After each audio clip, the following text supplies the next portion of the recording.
Assalamualaikum warahmatullahi wabarakatuh. Kami dari kelompok 1 ingin mempresentasikan hasil penelitian kami, yakni analisis tren penjualan lauk nasi kerawu Bu Aza antara cabang Pangsut dan juga cabang GKB. Baik, selanjutnya saya akan memperkenalkan anggota dari kelompok 1. Yang pertama ada Hania Lupnarida Andini dengan NRP 503-123-1059. Ada Anindita Raisa Puspitasari dengan NRP 503-123-1073, ada Sufia Dama dengan NRP 503-123-1109, ada Muhammad Zainul Nabil Ashfi dengan NRP 503-123-1140, ada Muhammad Rafiq Abdul Razak dengan NRP 503-122-1128.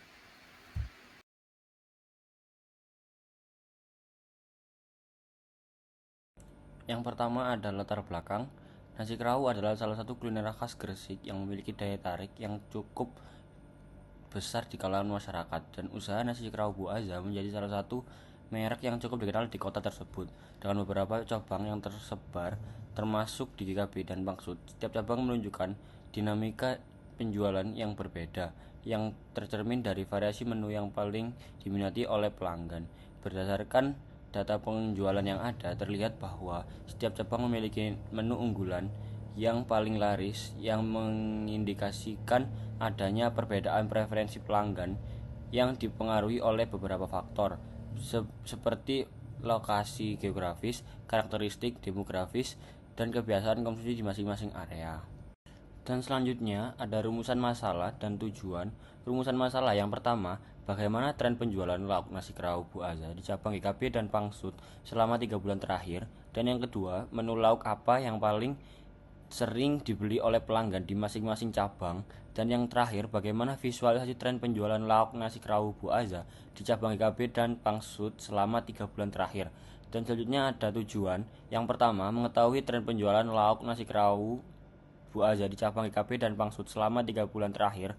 Dan yang kedua, mengidentifikasi menu lauk yang paling sering dibeli oleh pelanggan di masing-masing cabang untuk memahami preferensi pelanggan berdasarkan lokasi cabang. Dan yang ketiga, menganalisis dan menyajikan visualisasi tren penjualan lauk nasi kerawu Bu Aza di cabang GKB dan Pangsut selama 3 bulan terakhir. Next, ada batasan dan asumsi. Batasan yang pertama, waktu penelitian. Penelitian ini terbatas pada data penjualan yang tercatat dalam periode waktu 3 bulan terakhir, yaitu dari Agustus hingga Oktober. Periode ini terpilih untuk memberikan gambaran yang representatif tentang tren penjualan yang terjadi. Dan yang kedua, ruang lingkup geografis. Penelitian ini hanya mencakup 2 cabang dari UMKM dari nasi kerawu Bu Aza, yaitu cabang GKB dan Pangsut. Dan yang ketiga, data penjualan. Data yang digunakan dalam penelitian ini mencakup data penjualan harian yang meliputi jumlah penjualan per produk atau menu di masing-masing cabang. Dan yang keempat, UMKM yang diteliti ini fokus pada UMKM nasi kerawu Bu Aza yang merupakan usaha kuliner di Gresik yang mengkhususkan diri pada penjualan nasi kerawu, sebuah menu khas yang dikenal dengan cita rasa khas Jawa Timur. Dan selanjutnya ada asumsi yang ada 3. Yang pertama, data penjualan yang tersedia akurat dan dapat diandalkan sebagai representatif dari kondisi sebenarnya. Dan yang kedua, tidak ada perubahan signifikan dalam manajemen atau struktur menu selama periode waktu yang diteliti. Dan yang terakhir, preferensi pelanggan dapat dipengaruhi oleh faktor-faktor eksternal seperti acara besar, promosi, dan perubahan tren makanan yang terjadi setelah periode penelitian. Oke, baik. Selanjutnya adalah bab 2, yaitu tinjauan pustaka. Oke, baik. Jadi jenis statistik itu dibagi menjadi 2. Ada statistik deskriptif yang tujuannya untuk memberikan gambaran lengkap dari hasil. Ada juga statistik inferensial yang bertujuan untuk menggeneralisasi hasil data sampel ke populasi. Nah, untuk data sendiri itu dibagi menjadi beberapa bagian. Ada 4, berdasarkan 4. Yang pertama, berdasarkan waktu pengumpulannya, itu data itu dibagi menjadi 2, yaitu cross-sectional data sama time series data. Nah, berdasarkan sifatnya itu dibagi menjadi 2, yaitu data kuantitatif dan data kualitatif. Berdasarkan sumbernya, data dibagi menjadi dua, yaitu data primer dan data sekunder. Dan yang terakhir, itu data dibagi berdasarkan skala pengukurannya, yaitu ada data interval, data rasio, data ordinal, dan data nominal. Oke, baik. Untuk teknik sampling, yang pertama ada sampling statistik. Nah, ini tuh dibagi menjadi 4 bagian. Yang pertama, simple random sampling. Jadi ini tuh kayak kita memberikan kesempatan yang sama bagi setiap populasi untuk terpilih. Yang kedua ada stratified random sampling. Seperti namanya, jadi populasi itu dibagi menjadi strata-strata. Lalu diambil sampel dari setiap stratanya. Nah, untuk yang ketiga itu cluster sampling. Jadi populasi itu dibagi menjadi beberapa cluster.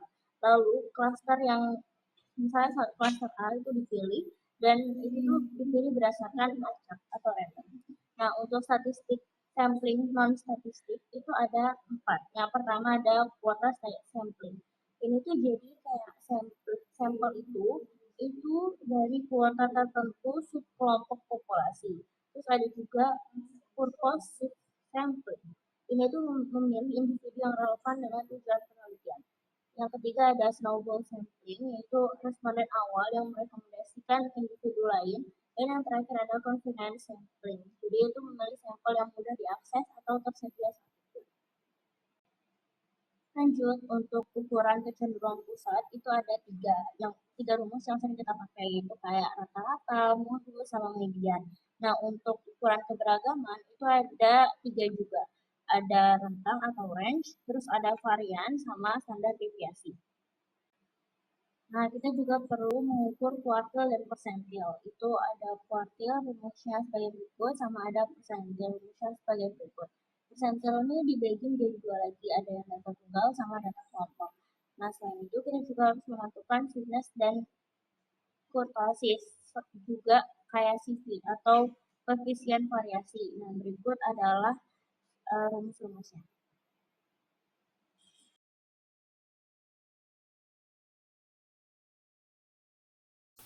Berikut merupakan flowchart pengerjaan laporan kami yang dimulai dari tahap persiapan, yaitu termasuk studi literatur untuk memahami teori dan juga latar belakang, hingga perumusan masalah terkait tren penjualan dan juga preferensi pelanggan di kedua cabang.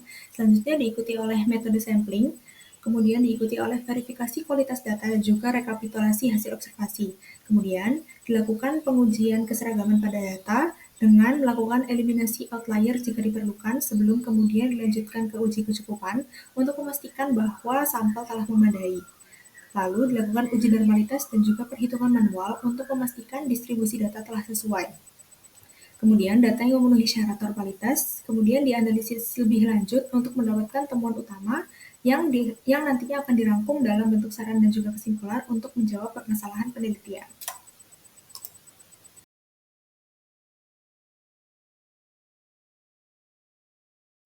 Baik, pada bab 4 ini yang pertama adalah teknik sampling.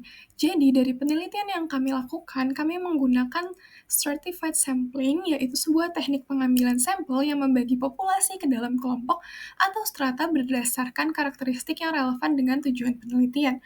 Hal ini digunakan untuk membandingkan performa penjualan total kedua cabang sekaligus mengidentifikasi menu-menu apa saja yang terlist di setiap lokasinya. Lalu yang kedua adalah rekap data hasil observasi. Jadi berdasarkan hasil observasi yang kami lakukan, cabang GKB ini selain nasi kerawu yang memang sebagai menu utama, asam-asam iga ini menjadi menu lauk terlaris, yaitu 130 porsi selama periode pengamatan, kemudian dilanjut dengan daging dan juga telur asin yang menunjukkan angka penjualan 112 dan 119 porsi. Selanjutnya pada cabang pangsut, menu telur asin ini menjadi lauk dengan porsi terbanyak, yaitu habis sekitar 790 porsi selama periode pengamatan. Dilanjut dengan daging serta asam-asam iga yang terjual sebanyak 270 dan juga 368 porsi. Kualitas data tidak hanya mengukur keakuratan dan keutuhan data saja, tetapi seberapa baik kumpulan data tersebut memenuhi validitas, konsistensi, keunikan, ketepatan waktu, dan kesesuaian dengan tujuan dari data yang diambil. Kinanti Iraza dan Muhammad Irwan Padli Nasution pada tahun 2024 mengungkapkan bahwa kualitas data yang baik akan memungkinkan perusahaan untuk dapat mengumpulkan informasi secara akurat dan relevan. Pengumpulan data yang dilakukan dalam tugas besar ini akan kami lakukan dengan mengikuti syarat-syarat yang diutarakan oleh Wang dan Song dalam Kinanti Iraza dan Muhammad Irwan Padli Nasution tahun 2024, bahwasannya syarat dan kategori dari kualitas data terdiri dari 4 hal, yaitu representation, accuracy, accessibility, dan relevansi. Kemudian dilakukan uji keseragaman pada data penjualan lauk di kedua cabang. Yang pertama yaitu pada cabang GKB, di mana hasil uji keseragamannya menunjukkan bahwa penjualan lauk cabang GKB tidak melampaui upper control line maupun lower control line, sehingga dapat disimpulkan bahwa tidak mengandung outlier dan dapat dilanjutkan untuk pengujian selanjutnya. Kemudian untuk pada cabang Pangsut, hasil uji keseragamannya menunjukkan bahwa ditemukan outlier, namun diasumsikan bahwa data tersebut tetap seragam, sehingga tetap disertakan pada proses pengolahan data berikutnya. Uji kecukupan data. Apa sih uji kecukupan data? Menurut Suta Laksana 2006, uji kecukupan data dilakukan untuk memastikan bahwa data yang diperoleh dari lapangan sudah memadai dan layak digunakan dalam menyelesaikan permasalahan penelitian. Dan di bawah ini adalah rumus jumlah data minimum yang diperlukan. Dengan menggunakan rumus di atas, hasil uji jumlah sampel akan diperoleh sebagai berikut. Berdasarkan uji kecukupan data, jumlah sampel GKB adalah 2.998. Data uji kecukupan untuk sampel Pangsut menunjukkan jumlah sampai awal sebanyak 3.525.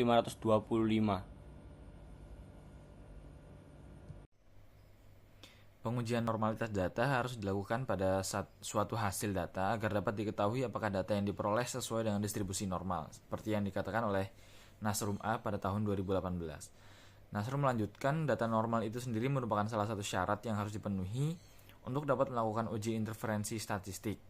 Pengujian ini dilakukan agar penguji dapat menentukan jenis statistik yang akan digunakan. Apakah menggunakan statistik parametrik untuk melakukan uji interferensi statistik, apabila hasil populasi distribusi normal, atau menggunakan statistik non-parametrik apabila data tidak terdistribusi secara normal. Data populasi tersebut akan memiliki nilai distribusi normal apabila data-data rata-rata nilainya memiliki hasil yang sama dengan nilai mode dan mediannya, dan sebagian nilai atau skor berpusat atau bertumpu di suatu posisi tengah. Baik, selanjutnya adalah pengolahan data manual. Yang pertama adalah pengolahan data statistika dasar. Di sini kami menggunakan mean, median, range, varian, serta standar deviasi. Mean ini digunakan untuk menggambarkan nilai-nilai rata-rata dari data penjualan. Kemudian, median menunjukkan nilai tengah yang membagi data menjadi dua bagian sama besar. Selanjutnya, range merupakan selisih antara penjualan tertinggi dan juga terendah, serta varian dan standar deviasi untuk mengukur seberapa jauh data menyebar dari mean. Kemudian ada menentukan statistik uji, di mana perhitungan statistik uji ini menggunakan rumus uji T, di mana rata-rata serta standar deviasi ini merupakan pengurangan data cabang Pangsut dengan cabang GKB, dengan N adalah banyak dari data observasi. Melalui rumus tersebut, perhitungan T-hitung didapat dengan nilai statistik T-hitung sebesar 2,741. Kemudian dilanjut dengan pengujian hipotesis rata-rata. Yang pertama adalah pengambilan hipotesis, di mana H0 berarti tidak terdapat perbedaan rata-rata secara signifikan antara penjualan di cabang GKB dan Pangsut dengan menggunakan taraf signifikan sebesar 0,05. Selanjutnya adalah menentukan daerah kritis. Dilanjut dengan tahap menentukan T-tabel untuk daerah kritis pada pengujian ini menggunakan distribusi T dengan taraf signifikan alfa per 2, yakni 0,025 dengan derajat kebebasan N-1, dan didapat T-tabel sebagai berikut, yakni T-tabel yang pertama T0 sebanyak 0,25 per 12 serta 2,1788. Maka keputusan akan tolak H0 jika nilai T-hitung lebih besar daripada T-tabel. Dengan pengujian ini akan diputuskan tolak H0 ketika nilai T-hitung lebih besar dari 2,1788. Baik, selanjutnya adalah pengambilan keputusan dan juga kesimpulan, di mana keputusan pengujian ini adalah tolak H0 karena T hitung lebih besar daripada T tabel, yakni 2,741 lebih besar dari 2,1788. Jadi, didapatkan kesimpulan bahwa terdapat perbedaan rata-rata yang signifikan antara penjualan di cabang Pangsut dan juga cabang GKB dengan pengolahan data grafik box dan Wishcar box. Plot yang dapat dilihat pada grafik berikut.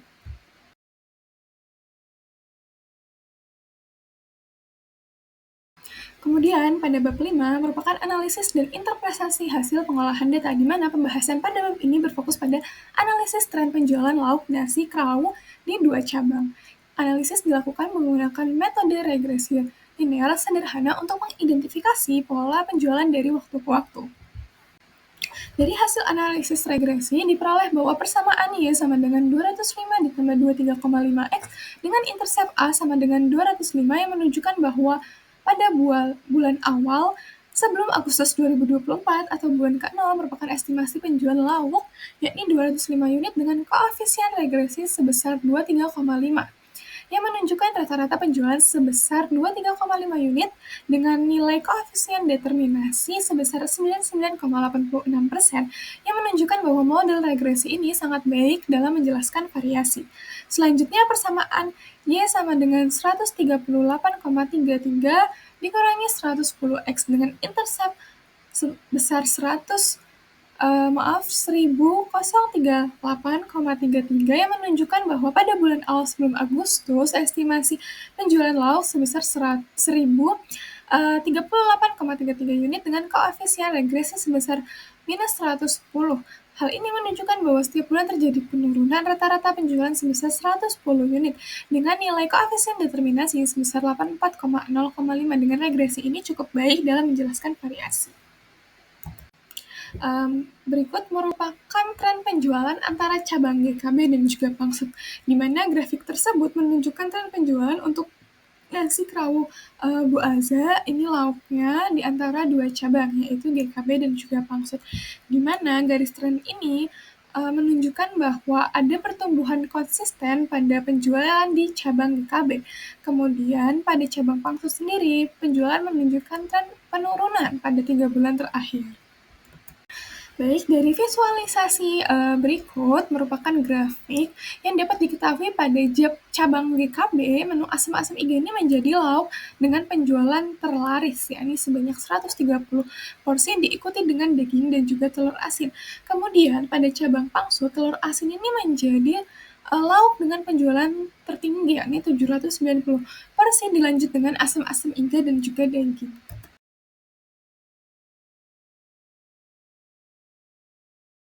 Selanjutnya yaitu merupakan kesimpulan dan saran. Untuk kesimpulan, analisis tren penjualan lauk nasi kerawu Bu Aza menunjukkan bahwa pada cabang GKB mengalami peningkatan penjualan yang stabil, sedangkan pada cabang Pangsut mengalami penurunan meskipun total penjualan di cabang Pangsut secara keseluruhan lebih tinggi. Lauk terlaris di cabang GKB yaitu asam-asam iga, kemudian diikuti oleh daging dan juga telur asin, sementara di cabang Pangsut yang paling laris adalah telur asin, kemudian diikuti oleh daging dan juga asam-asam iga. Uji statistik mengungkapkan perbedaan signifikan antara rata-rata penjualan kedua cabang dengan Pangsut yang menunjukkan variasi penjualan yang lebih besar. Faktor lokasi, preferensi pelanggan, dan juga strategi pemasaran mempengaruhi perbedaan tren penjualan pada kedua cabang tersebut. Kemudian untuk saran dari kelompok kami, yaitu yang pertama, nasi kerawu Bu Aza dapat meningkatkan strategi pemasaran dengan melakukan promosi terhadap menu-menu terutama yang favorit, serta memperkenalkan variasi menu baru ataupun melakukan paket hemat. Kemudian memastikan kapasitas produksi mencukupi, menciptakan program loyalitas pelanggan, lalu melakukan survei kepada pelanggan untuk menggali lebih dalam terkait preferensi dan juga tingkat kepuasan pelanggan, kemudian menganalisis faktor eksternal yang mungkin dapat mempengaruhi penurunan penjualan, dan juga meningkatkan visibilitas dengan iklan atau bisa berkolaborasi dengan komunitas sekitar.